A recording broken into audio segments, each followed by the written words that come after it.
Thomas Green here with Ethical Marketing Service. On the podcast today, we have Scott Miller. Scott, welcome. Thomas, thank you for the platform and the invitation. It is my pleasure. Would you like to take a moment and tell the audience a bit about yourself and what you do? Sure. So I'm joining you from Salt Lake City, Utah, in the States, where I live with my wife and our three young sons that are 7, 9, and 12. I am a 25-year associate of the FranklinCovey company, the world's most trusted and influential leadership development firm, founded, of course, by Stephen R. Covey of the 7 Habits fame. I was the chief marketing officer for over a decade there. I write a column for Inc. magazine every week on leadership. I host the world's largest weekly leadership podcast every Tuesday, interviewing guests much like you.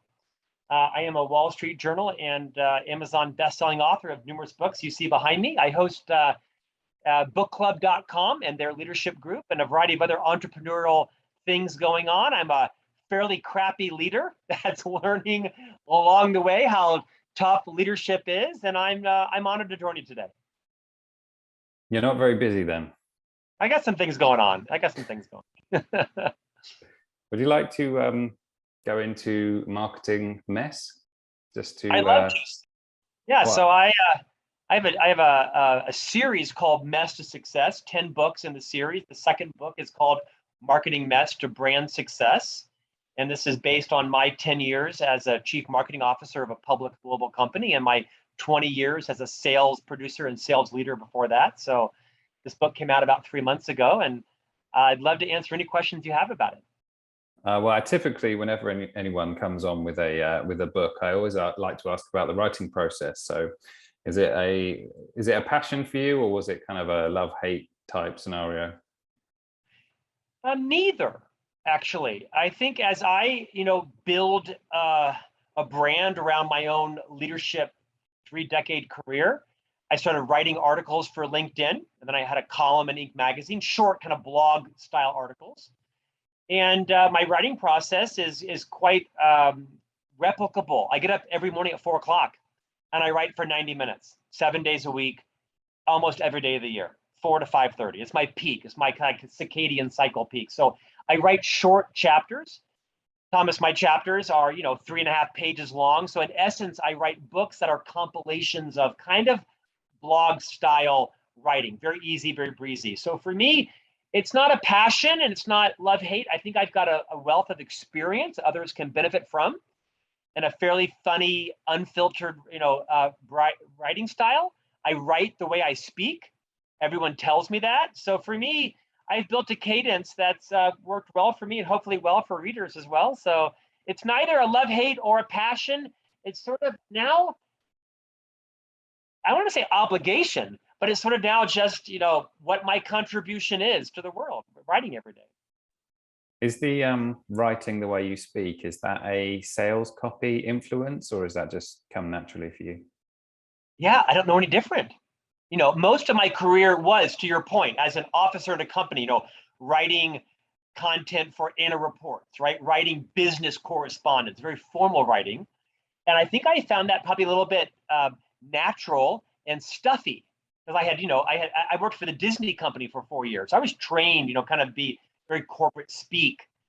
And I think I probably subconsciously got fatigued by that. So my natural style, when the gloves are off, so to speak, my natural style is to write the way I speak. And that probably resonates for some and not for others. So it probably for me is a natural style that had been suppressed for 3 decades, right?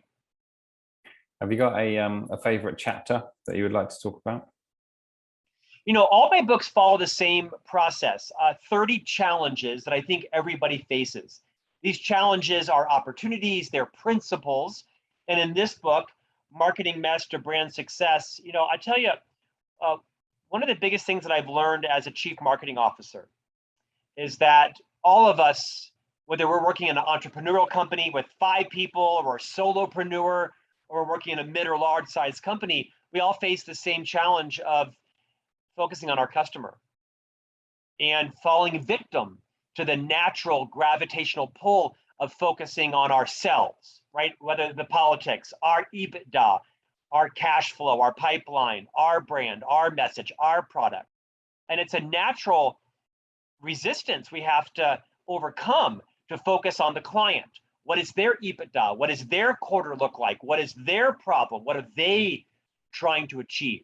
So it's kind of a bit of a duh, but the opening chapter is called It's the Customer Stupid, based on a US political campaign back with Governor Bill Clinton, who ran against the incumbent George H.W. Bush back in the 90s. George Bush had just come off a super high approval rating for the first Gulf War, many Gulf Wars that the US started. And he, the only way he was going to beat him was the economy was going to hell in a handbasket. So his campaign staff had in their Little Rock, Arkansas office a sign that said, "It's the economy, stupid," to kind of keep him on point. And this is the opening chapter of It's the Customer Stupid. So a marketer's job is to resist this sort of corporate culture whirlwind, the hairball that keeps sucking you in on your issues. And you've got to be the voice of the customer, resisting that, be out listening to them. What are the words they're using? What are the problems they're facing? What circumstance are they in? And like I said, it's a bit of a rudimentary idea, but I think we all fall victim to the politics of keeping our jobs inside the firm when we've got to be the voice of the customer outside. It's a long answer. No, it's a good answer. Is there any 80-20 influence there at all? You know, yeah. To your question, I'll mention another one. Is where we spend, the vast majority of our time with probably the littlest impact, and that is every culture has a language, right? We build our own internal languages, our own acronyms. We spend a lot of time there, perfecting those, talking in those, and rarely are they the same languages that customers are using. And so you've got to be thoughtful enough to understand you may be calling it engagement, but the client's calling it leadership. Or you might be calling it an operational issue, but they think it's a supply chain issue. And so your 80-20 question, I might even turn around, is to say, you might be thinking, what are the clients really obsessed with that we're not obsessed with? And are we spending 20% of our time there or 80% of our time? I get the Pareto's law question, but I think most of us tend to spend our time in areas that give us validation, that give us immediate satisfaction, that keep us employed inside the company, when you may want to be spending your time more on the areas that you're not comfortable in, that might have a higher return that you're not getting. Most marketers fall victim to the things that bring them validation. Social media, YouTube viral videos, so to speak, billboards, magazine ads, whatever it is. I think we tend to market the way we like to be marketed to.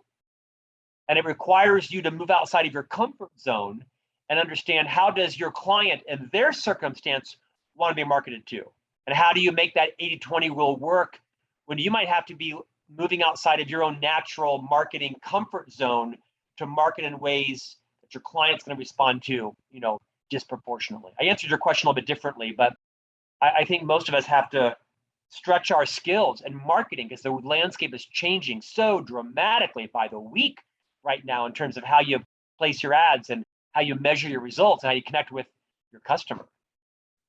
Have you got any thoughts on what a client or customer might be interested in or might respond to versus what's beneficial to them? Your question is, do they know what they need? Do they know what they want? Is that kind of your question? They think they know what they want, but what's actually good for them might be different. Yeah, I have two thoughts on that. One is, I think the best marketers are obsessed with understanding the exact circumstance their clients are in. Because everybody who's 68 that's selling their home is not ready to move to a retirement center. Some might want to buy a vacation home. Some are buying a motor home. Some are moving to a 55 or older community. Some want to travel the world. Some want to buy a duplex and have a smaller size place with a rentable income stream. There is lots of different circumstances that people that are 60 years old are in when they're selling their home, when they're moving into retirement. So I think a first marketer's job is to understand precisely what is the job to be done. What is the circumstance your ideal buyer is in, and how are you catering their solution to their circumstance? They may not know what they want. You know, Steve Jobs is famous for this quote, right? Around giving our clients what they don't even know that they want. Well, unless you're Steve Jobs, which I'm not, it's a little bit heady. So the first, I think, is paying the price to make sure you know what is the exact circumstance your client is in or will be in or is moving towards, so that your solution can be what they need and what they want, whether they know it yet or not. Secondly, I'll share another thought with you. There's a woman named Karen Dillon. She's the former editor of the Harvard Business Review here in the States.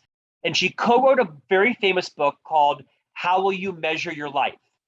It's an amazing book, best-selling book that basically took business principles and applied them in our personal lives. Well, in this book that she co-wrote with the famed Harvard professor Clayton Christensen, who passed away about a year and a half ago, they took some research from a fellow Harvard Business School professor.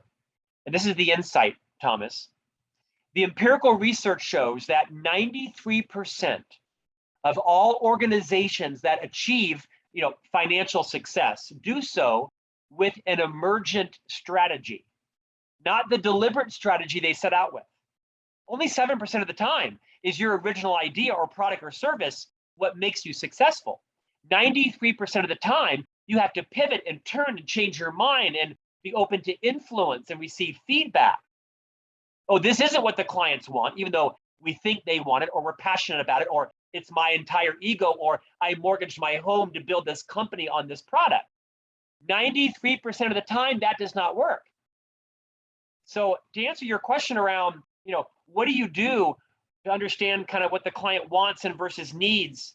You fiercely understand their circumstance, and you are humble enough to turn on a dime, to recognize that what you mortgaged your house on, to patent, to copyright, to trademark, to inventory, may not be what the client wants. You may have to twist and show emotional and mental agility. You may have to check your ego and say, gosh, my genius idea isn't what they need. What I'm hearing they need, what I'm hearing they want, what I feel they want is this. And that's the case 93% of the time. Only 7% is your passion, your expertise, your genius idea, what they want or need. I think that requires a level of humility that most entrepreneurs and a lot of CEOs don't possess. Great answer. I want to ask you about your other books as well, if I may. Sure. How many others have you written? A lot. So the books you see behind me, if you're on camera, I have a deal for 10 books in the Mess to Success series. The first book in blue was Management Mess to Leadership Success. The second book in green is Marketing Mess. The books you see behind me, Job Mess to Career Success, Communication Mess to Influence Success. Those are the first 4 books in the Mess to Success series. There's 6 more coming out in the next 7 years. And then you see that behind me, this book in the white up here is called Master Mentors. This book releases in September, this next week actually, 30 Transformative Insights from Our Greatest Minds. There are 10 books in this series as well. I take 30 of my favorite podcast guests, and I write a chapter about the biggest idea I learned from them. And then this book on the other side you see is called Everyone Deserves a Great Manager, the 6 critical practices for leading a team. That came out about a year and a half ago, was a Wall Street Journal bestseller. So I like to write books that are about challenges we face, messes that I created, things that you can learn from me, not just my successes, but the mistakes that I made amongst my journey. So there's lots of books in development. And believe it or not, since you asked the question, you're going to find this laughable, but I just signed a book deal for 154 books, 12 a year for the next 13 years on careers. It's called the Ultimate Career Guide. And so what I do is I've mapped out the most viable high growth careers for the next decade. There's about 150 of them. And I co-write each book with someone who's an expert in that, right? The Ultimate Career Guide, how to become a wind turbine technician, how to become a patent attorney, how to become a nurse practitioner. And these are short books, video books, audio books, digital books, and print books. So you could read 3 or 4 of them to realize, is this really what I want to do with my career? Once I become a patent attorney, what are the ways I could pivot beyond that? What are options to reinvent myself 8 years in when I get burnt out or such? So I'm very excited about the Ultimate Career Guide series coming in 2022. Long answer to your short question. Well, congratulations on all of that. I think that's amazing. Thank you, Thomas. Regarding the mentors, master mentors, Yes. have you got some examples you'd like to share? I do. So I selected 30 people that had a profound impact on me on this podcast called On Leadership with Scott Miller. People like Seth Godin and Dan Pink, Julian Treasure, he's a Brit as a matter of fact, right? And Liz Wiseman that wrote Multipliers. Nick Vujicic, who you know is a gentleman who has no arms and no legs. He has no limbs at all. And I write a chapter about gratitude. So each chapter is based on someone generally, whether they might be a luminary, a thought leader, a celebrity, a CEO, but not always. Some of them are not well known. And I wrote a whole chapter from General Stanley McChrystal. You may know him as an American 4-star general who led the United States' initial operations in Afghanistan. And I write about being on the right side of history and some of the mistakes that he made, that he admits to, that he learned from later in life around war heroes that he idolized that turned out to, quite frankly, be on the wrong side of history and what he learned from that. The book, again, is very practical. Some of them are NFL football players. Some of them are YouTube sensations. But each one is it's a chapter that kind of hits you where you are, right? Each one of these may not be a transformational insight for you right now, but it might be a year from now when you're a parent, or 2 years from now when you're married, or next month when you now are a leader of people, or next week when you've declared bankruptcy and you're rebuilding your personal life or your professional life. So again, very easy breezy read. I take a chapter, I highlight a person, and I write 3 or 4 pages about that person, and then there are some key takeaways at the end. And for every book that I write, you may know I create a card deck.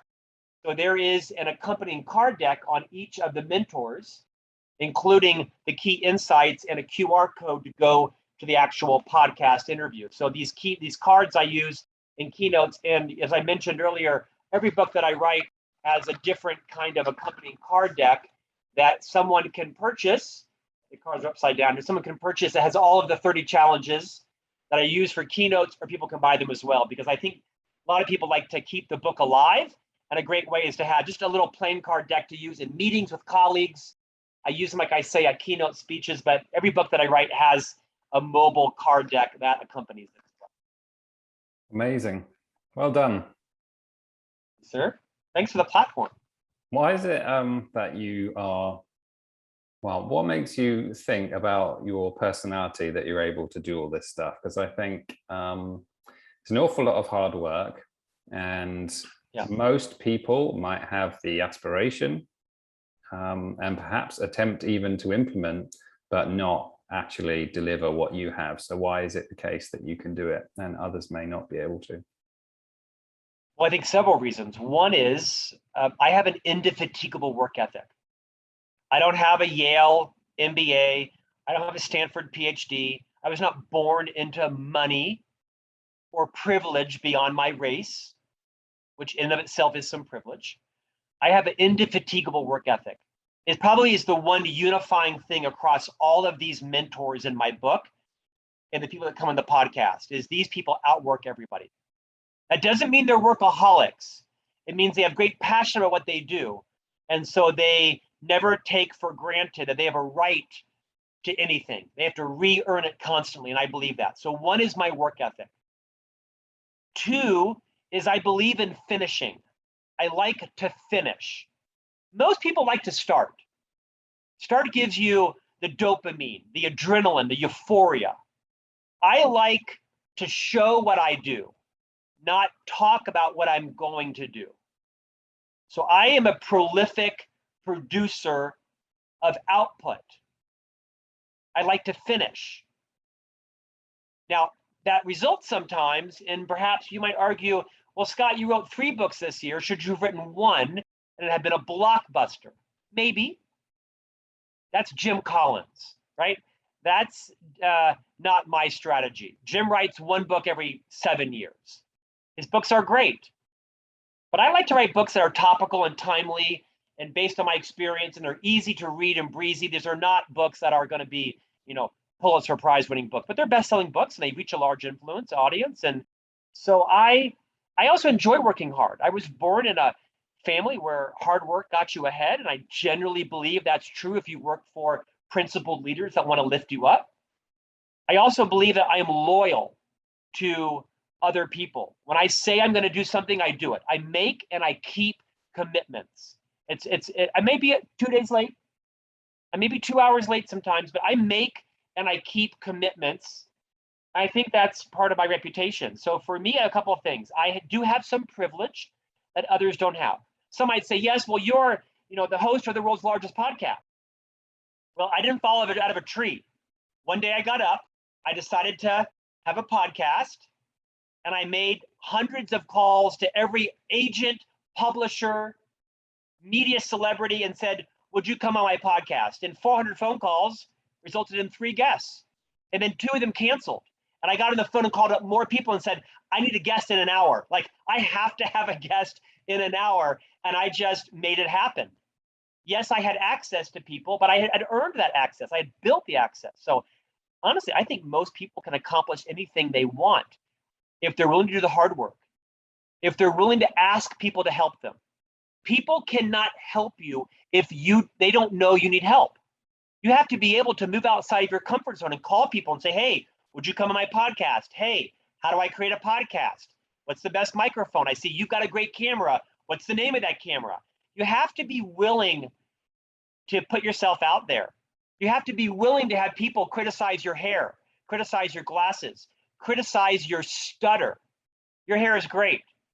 There are blogs dedicated to my hair, to my glasses. I change glasses every day. I have a stutter. You have to be willing to be criticized. I'm criticized all day long, all the time. But you know what? To quote Brene Brown, who of course wrote these amazing books, including Dare to Lead, if you're not willing to put yourself down in the arena and get your ass kicked along with me, I don't care about your criticism.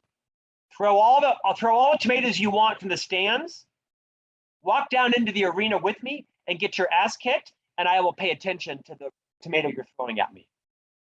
So those are some things that I've learned. Indefatigable work ethic, willingness to put yourself out there and be criticized, willingness to ask people for help because they cannot help you unless they know you need help. There are too many audience members and not enough players. That's okay. That makes the players more influential. You said that work ethic was a big part of the reason why you're, so productive. Do you think that work ethic can be cultivated, or is it a nature-nurture thing? Well, I sure hope it can be cultivated, because I don't think anybody's born lazy. I do think people are born into environments that are lazy, that are reinforcements of an entitlement paradigm. I think if someone can attach themselves or be around someone that it's a transition figure for them, it could be a teacher, it could be your first boss, it could be a neighbor, it could be the mayor, it could be a member of your church or synagogue or mosque. I absolutely think that people can learn a great work ethic. Let me tell you, there is no such thing as overnight success. It does not exist. There is overnight fame, but there's no such thing as overnight success. And everybody that I know, whether they are Pulitzer Prize winning authors, whether they have 1 billion YouTube views, whether they're at the top of their game as a CEO or a celebrity, I know most of these people because they are my friends, they are my podcast guests. I've written chapters about them with their permission. There's 10 of these books coming out. Everything that they have in common is they have a unrelatable work ethic. You can't even imagine the number of failures they've had. Matthew McConaughey, all the movies he tried out for that he didn't get the parts, all the TV pilots he tried out for that were never, they were shot, but they were never, optioned for a film. Businesses, just what you don't see is the 6 books that they wrote that nobody bought. All you see is the 7th book, and you see overnight fame. And I have story after story after story of all of the mistakes and failures and messes, and they kept going, kept going, kept going. Harrison Ford, the actor, how many movies he tried out for, never got the part. And so I think to your question, Thomas, if you have a passion and a desire to build a successful life for yourself, attach yourself to other successful people. Work hard for them. Invest in them. And most of them, in my experience, all of them, are loyal and will give back to you. Not in every case, probably, but that's what I did. I attached myself to Stephen Covey. 7 Habits of Highly Effective People. Worked my butt off for 25 years. Proved myself as a guy who makes and keeps commitments, that's willing to work harder than anybody else. And I have built, a growing influence in business because people trust me to make and keep commitments. Would you say he's been the biggest inspiration for you? No, it's one of the top, Seth Godin. Seth Godin, of course, one of probably the world's most famous writers, authors, bloggers, speakers, marketers. Seth has become a good friend of mine. I don't know why he likes me so much, but he's invested a ton in me. I'll call him up and say, Seth, I'm giving a speech next week on how leadership thrives in a digital transformation, specifically machine learning and AI. Seth, I can't even spell AI, let alone talk about it. And Seth in his car will tell me everything he knows in 18 minutes about AI. I'll have 3 pages of notes. And he's just such an abundant person. Seth Godin is an iconoclast, but he is an amazingly abundant person, generosity that knows no bounds. And so I would say Seth Godin has had the biggest transformation because he taught me the difference between being fearless and being reckless. And for many decades, I thought I was being fearless, but I was being reckless with my brand, with somebody else's feelings, with my reputation. I thought I was being fearless, but I was really being reckless. So kind of always the guy willing to say the unspoken or willing to drop the proverbial bomb in the meeting. And not all that needed to be said. Some of that could have stayed inside the head. I didn't have to tell you what I thought about your dress that day or what I thought about this.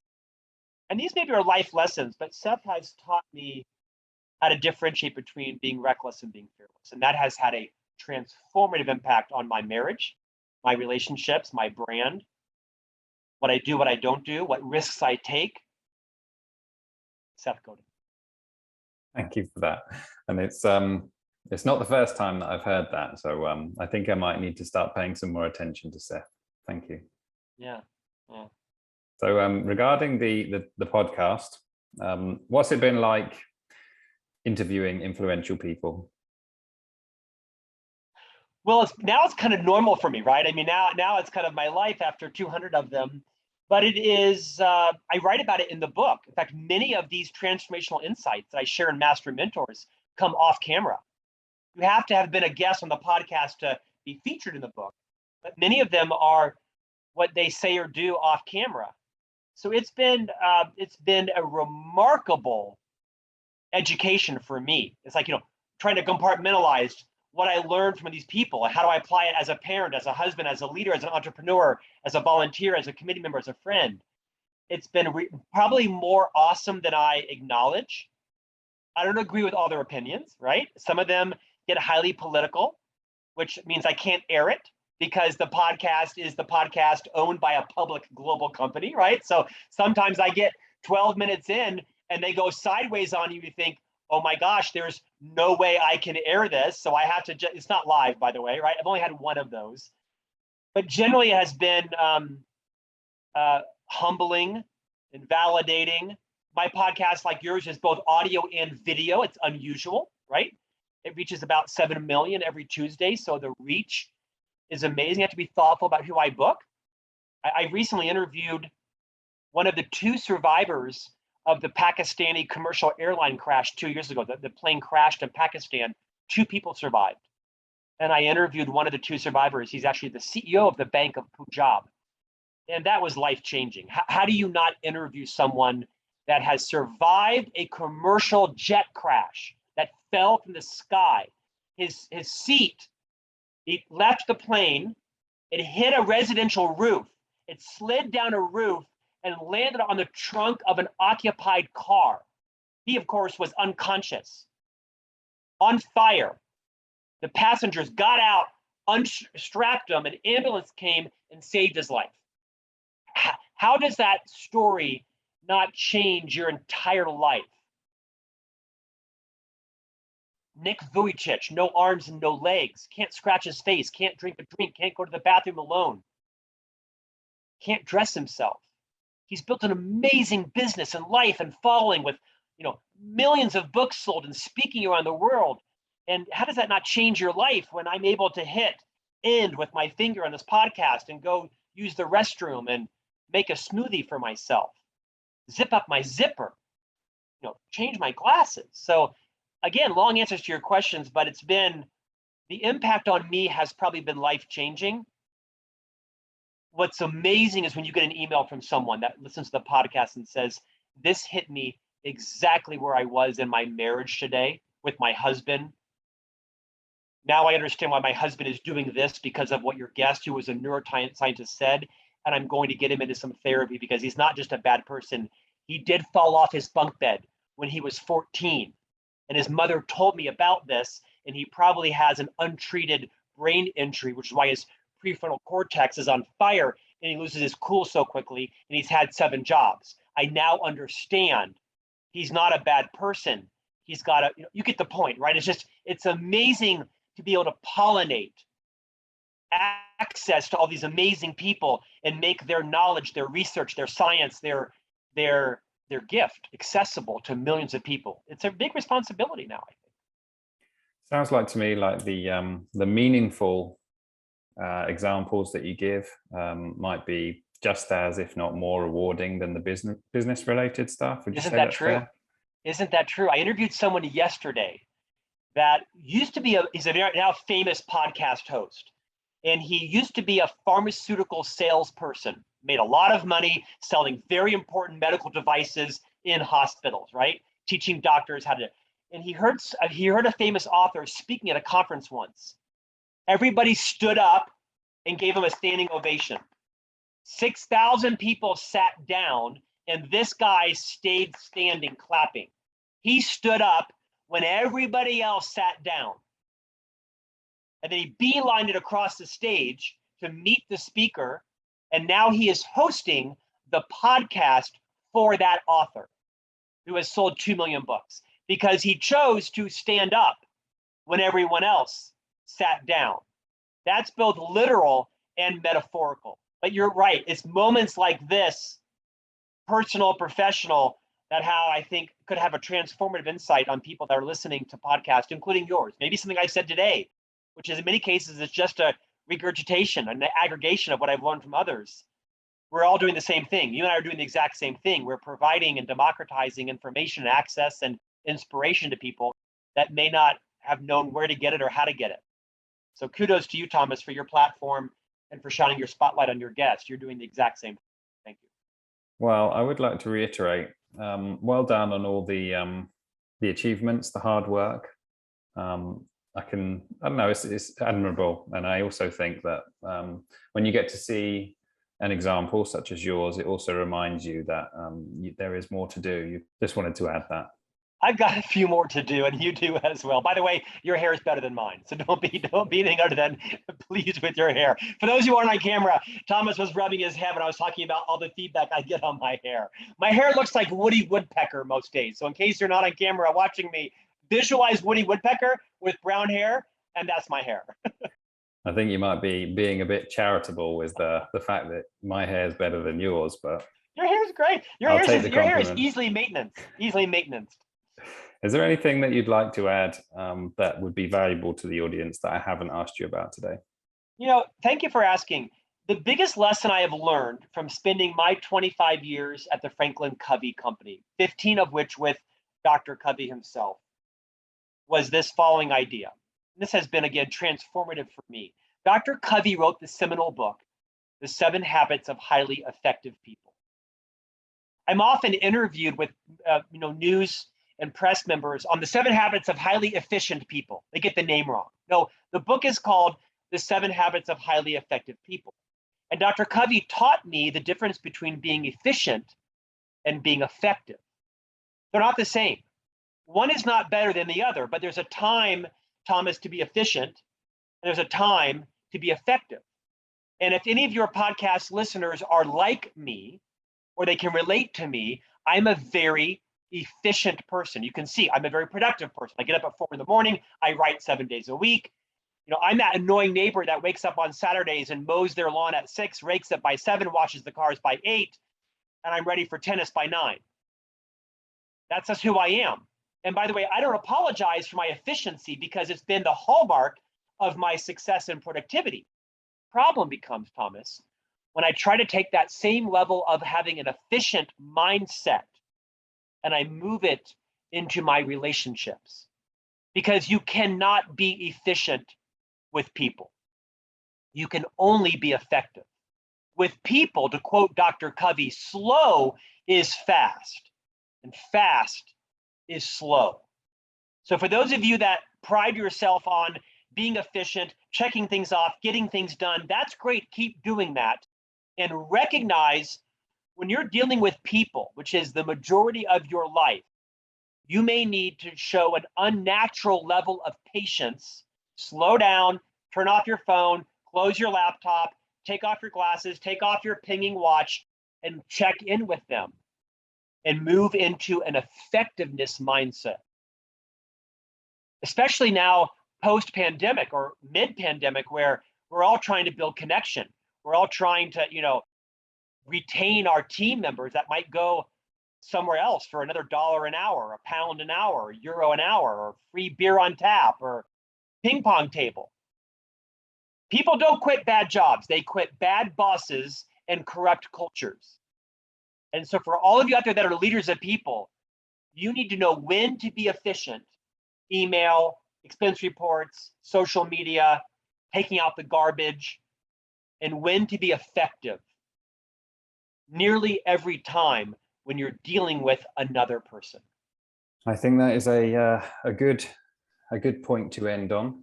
And I wanted to reiterate that I think you've been a great guest, and I appreciate all the value today. Can you tell people where's the best place for them to find you and also buy the books? Sure, thank you. So you can visit scottjeffreymiller.com. All of my podcast episodes, blogs, articles, columns, books, they're all there, scottjeffreymiller.com. My books are for sale in most major languages on every book site, Amazon, you name it, everywhere around the world. You can just, Google Scott Jeffrey Miller or Scott Miller. You're bound to find me. All my books are on Amazon. And you also can connect with me on LinkedIn, Facebook, Instagram, Twitter, YouTube, soon to be TikTok. To quote my wife, it is hard not to find me. And she was not paying me a compliment. Any dancing in TikTok that's going to come? No dancing yet. I'm taping some daily videos on leadership, career coaching, building culture, marketing, career advice. There might be some. Is there dancing? I'm not unwilling to dance. I just don't know that I'm known as the dancing leadership guy yet. But stay tuned. I'm unwilling. I'm not unwilling. I'm willing to dance if that will help get my message across. Stay tuned, Thomas. Scott Miller, thank you very much. Thank you, sir.